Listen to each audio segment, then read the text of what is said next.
बलूचिस्तान के शहर तुर्बत में ग्रैंड हेल्थ अलायंस के सूबाई कॉल पर पाकिस्तान पैरामेडिकल स्टाफ एसोसिएशन और नेशनल प्रोग्राम ने तुर्बत प्रेस क्लब के सामने एहतजाजी मुजाहरा किया।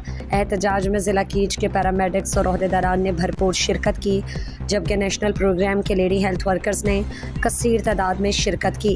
एहतजाजी मुजाहरे में PMSA के सूबाई चीफ ऑर्गेनाइज़र और ज़िला सदर ज़रीफ़ अलियान रिंद, सीनियर नायब सदर सब्ज़ुल खान, जनरल सेक्रेटरी शबीर अहमद दश्ती और साबिक़ ज़िला जनरल सेक्रेटरी आबिद बलोच और नेशनल पार्टी के ज़िला मीडिया कोऑर्डिनेटर हाफिज़ अली बख्श ने खिताब में कहा कि महकमा सेहत की निजकारी किसी भी सूरत में कबूल नहीं, जिससे बलूचिस्तान में बेरोज़गार नौजवानों की तादाद बढ़ जाएगी और जो एक्सरे और टेस्ट अभी 200 या 500 रुपए में हो रहे हैं, प्राइवेटाइजेशन की वजह से 2000 या 5000 तक पहुंच जाएंगे, जो कि किसी गरीब की पहुंच से बाहर होंगे।